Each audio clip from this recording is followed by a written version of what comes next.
तो इस video series में हम striver SD sheet call solve करेंगे। तो स्ट्राइवर एसडी शीट में टोटल 191 क्वेश्चंस हैं।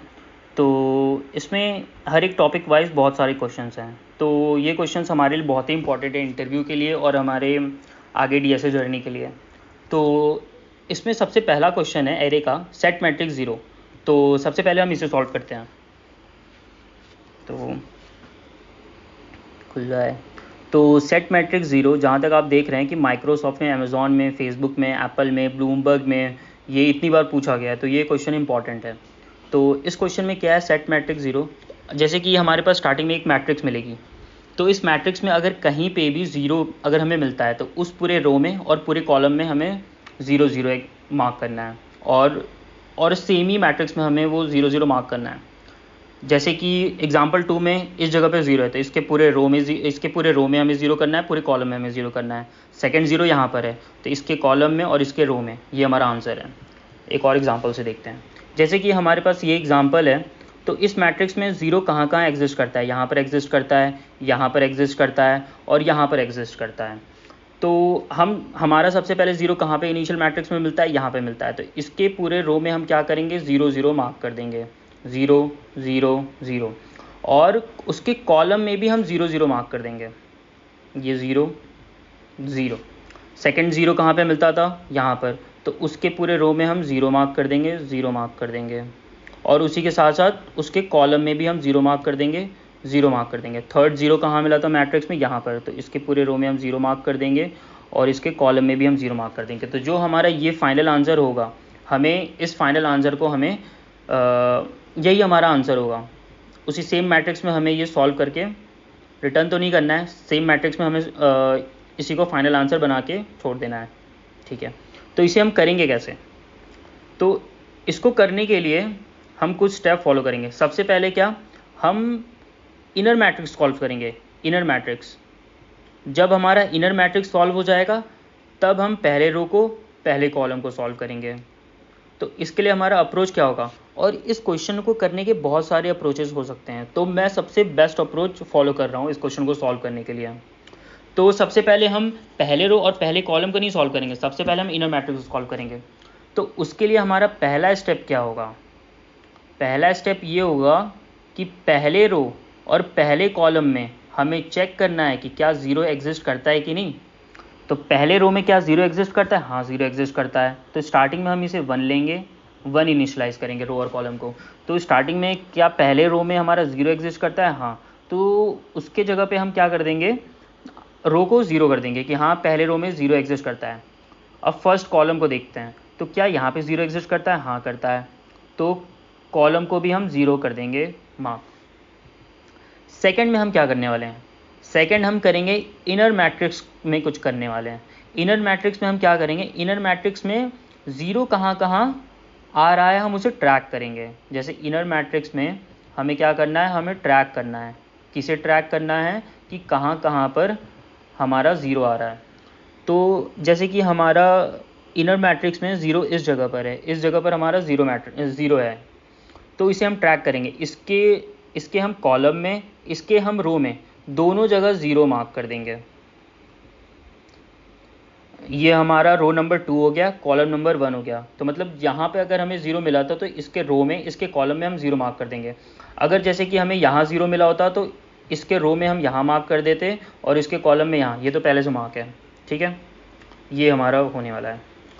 अब हमारा थर्ड स्टेप क्या होगा, थर्ड स्टेप हमारा ये होने वाला है कि हम अपने कॉलम में चेक करेंगे, पहले वाले कॉलम में चेक करेंगे क्या जहाँ जहाँ हमारा पहले कॉलम में 0 आता है। जैसे कि ये हमारा 0 है, 1 है, 2 कॉलम है, थर्ड कॉलम है, तो कहाँ पर 0 आता है, इस पहले कॉलम में, इस जगह पे। सिर्फ हम इसमें ट्रैवल करेंगे, देखेंगे कि 0 कहाँ कहाँ आता है। तो इस जगह पर आ रहा है हमारा पहला 0, तो उसके पूरे कॉलम में 0 0 मार्क कर देंगे। सेकंड 0 पूरे कॉलम में कहाँ आ रहा है, फर्स्ट कॉलम, यहाँ फर्स्ट रो में, यहाँ पे सेकंड कॉलम में हमारा यहाँ पे मिला हमें 0, तो फिर हम क्या करेंगे, सेकंड कॉलम में 0 0 मार्क कर देंगे, 0 0। थर्ड कॉलम में 1 है तो कुछ नहीं करेंगे। अब उसी तरह सेम इसका सेकंड स्टेप ये होगा कि हम रो में चेक करेंगे कि कहाँ कहाँ 0 आ रहा है। जहाँ जहाँ ज़ीरो आ रहा है उस रो को पूरा हम ज़ीरो कर देंगे। पहला ज़ीरो यहाँ पर, तो पूरे इस रो को हम ज़ीरो मार्क कर देंगे। फिर हमारा यहाँ पर आ रहा है, फिर इस रो को भी हम ज़ीरो मार्क कर देंगे हमारा। अब इससे हमारा क्या होगा, इनर मैट्रिक्स सॉल्व हो चुका होगा, इनर मैट्रिक्स हमारा सॉल्व हो गया है। तो हमारा फोर्थ स्टेप या क्या होगा कि पहले रो और पहले कॉलम को हमें सॉल्व करना। तो पहले रो पहले कॉलम को सॉल्व करने के लिए हमें कौन हेल्प करेगा, ये रो की वैल्यू और कॉलम की वैल्यू। स्टार्टिंग में ये बता रहा है कि स्टार्टिंग में क्या हमें रो में, स्टार्टिंग में जो हमें इनिशियल मैट्रिक्स मिला था, क्या उसमें रो कहीं पे भी ज़ीरो था? हाँ, वो यहाँ पर ज़ीरो था। तो हम क्या करेंगे, उस रो को, पूरे रो को हम क्या करेंगे, ज़ीरो से मार्क कर देंगे। तो हम क्या करेंगे, यहाँ पे हमें ज़ीरो मिला था तो इस रो को हम ज़ीरो से मार्क कर देंगे। अब उसी तरह सेम कि स्टार्टिंग में क्या कॉलम में हमें ज़ीरो मिला था, पहले कॉलम में अगर मिला होगा तो स्टार्टिंग में हम ज़ीरो मार्क कर देंगे। हाँ, हमें मिला था इस जगह पर, तो हम पूरे कॉलम में ज़ीरो मार्क कर देंगे। तो हमारा आंसर बन गया। स्टार्टिंग में आपने देखा होगा ये सेम मैट्रिक्स हमें बनी थी आंसर में। तो इसी को हम सॉल्व करेंगे। तो इस क्वेश्चन को सॉल्व करते हैं। तो इस मैट्रिक्स का रो कितना है पहले हम वो निकाल लेते हैं। मैट्रिक्स डॉट लेंथ करने से हमारा रो आ जाएगा। अब हम इसका कॉलम निकाल लेते हैं। मैट्रिक्स ज़ीरो डॉट लेंथ करने से इसका हमारा कॉलम निकल आएगा। तो हमारा पहला स्टेप था क्या इसको सॉल्व करने के लिए, पहला स्टेप ये था कि दो वेरिएबल लेना है स्टार्टिंग में, रो और कॉलम। स्टार्टिंग में हमें 1 इनिशलाइज कर देना है, int row is equal to 1, int column is equal to 1। ठीक है, अगर पूरे रो में कहीं पे भी ज़ीरो मिलता था तो हम रो में ज़ीरो मार्क करते थे। अगर पूरे कॉलम में कहीं पे भी ज़ीरो मिलता था हम कॉलम को ज़ीरो करते थे। ठीक है, तो सबसे पहले हम लूप लगाते हैं रो के लिए, int i is equal to 0, i smaller than row, i plus plus. ठीक है, इस पूरे रो में, मतलब हम अभी किसकी बात कर रहे हैं, रो की बात कर रहे हैं। तो रो कितना है, 0 1 2 3। तो हम सिर्फ पहले रो को अभी देखने वाले हैं, मतलब रो के लिए लूप लगाने के लिए पहले इसको चेक करने के लिए हम रो पे ही लूप लगाएंगे ना। तो अगर हमें यहाँ कहीं पे भी ज़ीरो मिलता है तो हम कॉलम की वैल्यू को ज़ीरो कर देंगे। जैसे कि हमें यहाँ मिला था तो हम इसको ज़ीरो कर देंगे। तो इफ़ अगर हमारा जो मैट्रिक्स है इसकी i और 0 इक्वल टू अगर हमें कहीं पे भी ज़ीरो मिलता है तो हम c की वैल्यू क्या कर देंगे, ज़ीरो कर देंगे।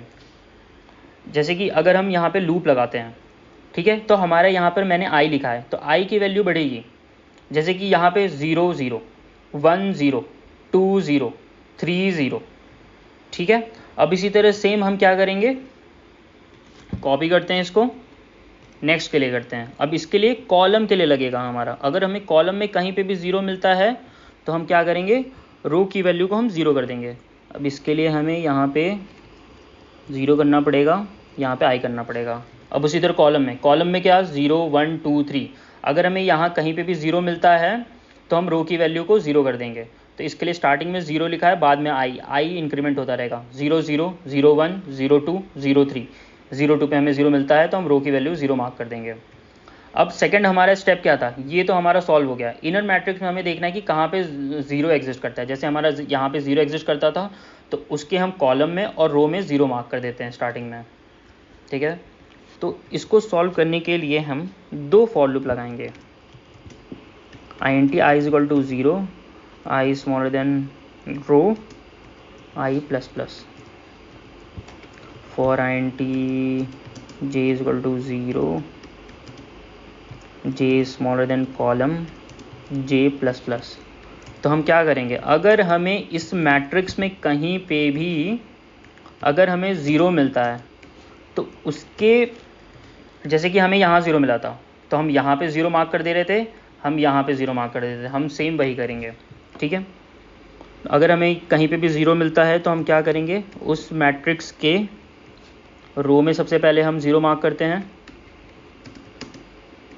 रो में 0 मार्क हो गया हमारा, और हमारा अब कॉलम में 0 मार्क होगा, तो हमारा कॉलम में 0 मार्क हो गया। ठीक है, तो इसके बाद हमारा थर्ड स्टेप क्या था, हमारा थर्ड स्टेप ये था कि अब हमारा ये बन चुका है तो अब हम इसमें देखेंगे, बस इसमें और इसमें। ठीक है, तो अब हम ये देखेंगे, पहले यहाँ पे हमें कॉलम में कहाँ पे हमें 0 मिल रहा था। जैसे हमें यहाँ 0 मिल रहा था तो हम पूरे कॉलम को 0 मार्क कर दे रहे थे, यहाँ पे हमें 0 मिल रहा था तो हम पूरे कॉलम को 0 मार्क कर दे रहे थे। तो अब हम वही करने वाले हैं।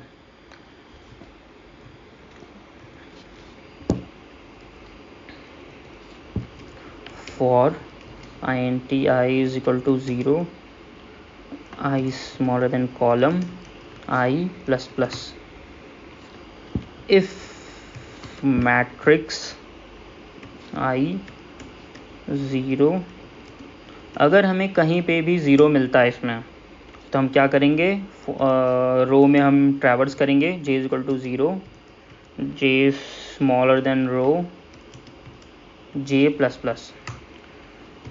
तो हमें क्या करना था, मार्क कर देना था 0। तो मैट्रिक्स j हो गया यहाँ पर I 0। जैसे कि हमने लूप लगाया सबसे पहले कॉलम का, तो कॉलम कितना 0 1 2 3, ठीक है। अब उसके बाद अब हमें क्या करना था कि कहीं पे भी 0 कहीं पे भी अगर हमें 0 मिलता है, कहीं पे भी अगर हमें 0 मिलता है तो वो चेक कहाँ पे हो रहा है, यहाँ पे matrix I is equal to 0। जैसे कि हमने कॉलम पे लूप लगाया है, कॉलम कितना 0 1 2 3 4। अगर किसी भी कॉलम पे अगर हमें 0 मिलता है, हमें यहाँ पे 0 मिलता है, तो उस पूरे कॉलम पे हमें 0 0 मार्क कर देना है। तो इस पूरे कॉलम पे हमें 0 0 मार्क करने के लिए रो में ही ट्रैवल करना पड़ेगा हमें। तो 0 1 1 1 2 1 3 1, तो इसके लिए मैंने रो का लूप लगाया है यहाँ पर। तो यहाँ पे j हमारा बढ़ रहा है, I फिक्स रह रहा है, ठीक है, इसलिए हमने ऐसा लगाया। अब उसी तरह सेम हम उसके लिए भी करेंगे। कॉपी कर लेते हैं यहाँ से, यहाँ तक कॉपी। तो इसके लिए हम बस थोड़ा सा चेंज कर देंगे, इसको हम रो कर देंगे और यहाँ पर हम कॉलम कर देंगे और यहाँ पे भी हम थोड़ा सा चेंज कर देंगे। तो अब यहाँ पर अब इसको चेक करने के लिए, जैसे कि यहाँ पर हमने सबसे पहले क्या लगाया, रो का लूप लगाया है। तो रो के लिए लूप 0 1 2 3, इसके लिए अब उस रो में कहीं पे भी 0 अगर हमें कहीं मिलता है, उसके लिए लूप हमारा यहाँ पे लगा है। और सॉरी, यहाँ पर इसके लिए 0 और I यहाँ पर होगा। तो यहाँ पर जैसे कि 0 0 1 0 1 0 यहाँ पे मिला, तो मतलब इसीलिए मैंने I यहाँ पे रखा है, ठीक है, क्योंकि ये 0 0 1 0 2 0 3 0, तो रो वाली पोजीशंस हमारी चेंज हो रही है हमेशा, तो ये हमेशा I 0 होगा यहाँ पे। अब हमारा कॉलम के लिए, जैसे कि अगर हमें यहाँ पे कहीं पे भी 0 मिलता है, तो अब हमें इंटायर रो में पूरा 0 हमें मार्क करना है। तो इंटायर रो में हमें 0 मार्क करने के लिए हमें कॉलम पे ट्रैवल करना पड़ेगा। तो इसलिए मैंने यहाँ पर कॉलम का लूप लगाया है I j। जैसे कि यहाँ पे हमें मिल गया तो 1 1 0 तो होगा, 1 1 1 2 1 3, तो यहाँ हमारा 0 मार्क हो जाएगा, ठीक है। अब हमारा लास्ट स्टेप क्या है, इनर मैट्रिक्स हो गया, ठीक है। कौन कौन सा स्टेप हो गया हमारा, ये हमारा सेकंड स्टेप भी हो गया, हमारा थर्ड स्टेप भी हो गया। तो अब हमारा लास्ट स्टेप क्या है, अगर हमें स्टार्टिंग में रो की वैल्यू 0 मिली थी, स्टार्टिंग में हमने मार्क करके रखा था, अगर हमें पहले वाले रो में अगर 0 मिलता है तो हम रो की वैल्यू 0 मार्क करके रखे थे हमने। तो अगर रो की वैल्यू अगर हमारी 0 मिलती है तो हम पूरे रो में 0 कर देंगे, अगर हमें पूरे कॉलम की वैल्यू कहीं 0 मिलती है तो पूरे कॉलम में हम 0 कर देंगे, ठीक है। तो सबसे पहले हम यही करते हैं, if column equal to 0, column equal to 0, जैसे कि हमें यहाँ पे 0 मिला था तो हम पूरे इसमें हम 0 मार्क कर देंगे। इसके लिए हमें किस पे ट्रैवल करना पड़ेगा, रो पे ट्रैवल करना पड़ेगा। For int I is equal to 0, I smaller than row, I plus plus. तो इसमें हम क्या करेंगे, मैट्रिक्स स्टार्टिंग में हमारा I होगा, कॉलम हमारा सेम ही रहने वाला है, इसको हम 0 मार्क कर देंगे। अब उसी तरह सेम रो के लिए, हम क्या करेंगे, जैसे हमें यहाँ पे 0 मिला था तो हम इस पूरे में हम 0 मार्क करने वाले हैं। तो इसमें ट्रैवल करने के लिए हमें कॉलम पे फॉर लूप लगाना पड़ेगा। तो अगर हमें रो की वैल्यू कहीं पे भी 0 मिलती है तो हमें किस पे लूप लगाना पड़ेगा, कॉलम पे। कॉलम पे लूप लगाने के लिए हमारा रो तो फिक्स रहेगा, कॉलम हमारा बढ़ता रहेगा। तो ये हो गया हमारा सॉल्व। इसमें एक छोटा सा प्रॉब्लम है, पहले रन करके देखते हैं, फिर उसके बाद देखते हैं क्या प्रॉब्लम है। पहले कहीं कुछ गलती होगा तो उसे पहले सॉल्व करेंगे। ठीक है, एक केस तो चल गया, सेकंड केस फेल हो गया। अब मैं बताता हूँ सेकंड केस क्यों फेल हुआ है। जैसे कि अगर हम, जैसे कि हमारा यहाँ पर जीरो है तो इसका स्टार्टिंग में इसके पूरे कॉलम में जीरो होना चाहिए, इसके रो में जीरो होना चाहिए, इसकी और सेकंड जीरो यहाँ पर हमें मिला था तो इसके पूरे कॉलम में जीरो होना चाहिए, इसके पूरे रो में जीरो होना चाहिए। मतलब जीरो कहाँ कहाँ होना चाहिए, यहाँ होना चाहिए। लेकिन अगर हम वही स्टेप फॉलो करते हैं, जैसे कि रो की वैल्यू, कॉलम की वैल्यू, स्टार्टिंग में हम क्या रखेंगे, 1 रखेंगे। तो क्या रो में हमें ज़ीरो मिल रहा है, यस रो में हमें ज़ीरो मिल रहा है तो हम ज़ीरो मार्क कर देंगे। क्या कॉलम में हमें ज़ीरो मिल रहा है, यस कॉलम में भी हमें ज़ीरो मिल रहा है तो हम मार्क कर देंगे। अब हमारा फर्स्ट स्टेप हो गया। अब हम सेकंड स्टेप पे क्या करने वाले हैं, इनर मैट्रिक्स को सॉल्व करने वाले हैं। तो इनर मैट्रिक्स को सॉल्व करने के लिए हम देखते हैं कि ज़ीरो कहाँ पर हमारा है, उसे ट्रैक करते हैं। इनर मैट्रिक्स को हम सॉल्व करने वाले हैं। तो इनर मैट्रिक्स में कहीं तो ज़ीरो है ही नहीं, तो हमारा ट्रैक कुछ होगा ही नहीं। थर्ड स्टेप, अगर हमें कॉलम में कहीं पे भी ज़ीरो मिलता है, जैसे कि यहाँ पे अगर हमें कहीं पे भी ज़ीरो मिलता है तो उस पूरे कॉलम को हम ज़ीरो मार्क कर देते हैं। जैसे हमारा पहले ज़ीरो यहाँ पर मिला तो हम इस पूरे कॉलम को ज़ीरो मार्क कर देंगे, पूरे कॉलम को ज़ीरो मार्क कर देंगे। सेकंड यहाँ पे मिला, इस पूरे कॉलम को ज़ीरो मार्क कर देंगे, इस पूरे कॉलम को ज़ीरो मार्क कर देंगे। अब इसके का सेकंड स्टेप क्या होता है, अगर पूरे रो में अगर हमें कहीं पे भी ज़ीरो मिलता है तो हम ज़ीरो मार्क कर देंगे। तो पहला ज़ीरो यहीं मिल गया तो इसको हम मार्क कर देंगे, इसको हम मार्क कर देंगे। फिर उसके बाद सेकंड रो में यहाँ पे मिला, फिर ये भी ज़ीरो मार्क हो गया। ये तो हमारा कुछ गलत हो रहा है, यहाँ पे मिला तो यहाँ पे भी मार्क हो गया, यहाँ पे भी मार्क हो गया। तो ये हमारा क्वेश्चन गलत हो गया। तो ये क्यों गलत हुआ, वो सिर्फ इस वजह से कि इसमें हमें एक छोटा सा चीज़ करना था कि ये जो हमारा पहला वाला है रो ज़ीरो रो कॉलम, ठीक है, तो हमें इसे ना देखकर हमें यहाँ से कॉलम को देखना चाहिए, यहाँ से देखना चाहिए। अगर हम पहले को इग्नोर करेंगे तब हमारा एकदम इजी बन जाएगा, हमारा क्वेश्चन सॉल्व हो जाएगा सही। जैसे कि कॉलम में कहीं पे भी ज़ीरो मिलता है पूरा हम ज़ीरो मार्क कर देंगे, इसे हम छोड़ना है। अभी यहाँ पे सबसे पहला ज़ीरो हमें यहाँ पे मिलता है तो हम इसे यहाँ पे ज़ीरो मार्क कर देंगे, हम इसे यहाँ पे ज़ीरो मार्क कर देंगे। सेकंड क्या था, अगर पूरे रो में कहीं पे भी ज़ीरो मिलता है तो हम रो में, जैसे कि सबसे पहला ज़ीरो कहाँ पे मिलता है, रो में यहाँ मिलता है, इसको हमको छोड़ना है। यहाँ पे ज़ीरो नहीं मिल रहा है, यहाँ पे ज़ीरो नहीं मिल रहा है तो हम कुछ नहीं करेंगे। फोर्थ स्टेप में हम क्या करेंगे, फोर्थ स्टेप से हमारा ये सॉल्व हो जाएगा। अगर रो में हमें कहीं पे भी ज़ीरो मिलता है तो पूरे रो में हमें ज़ीरो कर देना है। तो रो में तो हमें ज़ीरो मिल ही गया है, रो में तो हमें क्या मिल गया है, ज़ीरो मिल गया है। तो हम इस पूरे रो में हम ज़ीरो मार्क कर देंगे, पूरे रो में हमारा ज़ीरो मार्क हो गया। सेकंड स्टेप क्या था, अगर हमें पूरे कॉलम में कहीं पे भी, मतलब पहले वाले कॉलम में जो स्टार्टिंग में इनिशियल मैट्रिक्स मिली थी उसमें ज़ीरो मिलता है तो हम ट्रैक करके तो रख ही रहे हैं। तो यहाँ पे ज़ीरो मिला था तो हम ज़ीरो मार्क कर दे रहे हैं, तो हम ज़ीरो मार्क कर दे रहे हैं। तो अब हमारा ये सॉल्यूशन सही बन गया। तो हम क्या करेंगे, थर्ड वाले स्टेप में हम ज़ीरो रो ज़ीरो कॉलम को हम नहीं सॉल्व करेंगे, उससे हमारी प्रॉब्लम बढ़ रही है। तो वो हमारा स्टेप फोर्थ स्टेप में सॉल्व हो जाएगा। तो इसके लिए हम क्या करेंगे, थर्ड स्टेप में हम यहाँ से स्टार्ट करेंगे, ना कि हम ज़ीरो से स्टार्ट करेंगे। तो उसके लिए हमारा थर्ड स्टेप कहाँ था, ये इनिशियल मैट्रिक्स में ज़ीरो को ट्रैक डाउन कर रहा था, ठीक है। तो उसके बाद थर्ड स्टेप हमारा यहाँ है, तो हम ज़ीरो से ना स्टार्ट करके हम 1 से स्टार्ट करेंगे, 1 वाले कॉलम से स्टार्ट करेंगे। जैसे 1 i is equal to 1, 1 smaller than column, तो हम यहाँ से स्टार्ट कर रहे हैं, ना कि यहाँ से स्टार्ट कर रहे हैं। उसी तरह यहाँ पर हम i इज इक्वल टू 1 रखेंगे तो हम यहाँ से स्टार्ट कर रहे हैं, ना कि हम यहाँ से स्टार्ट करेंगे। इससे हमारी प्रॉब्लम्स हो जा रही थी। तो अब रन करके देखते हैं।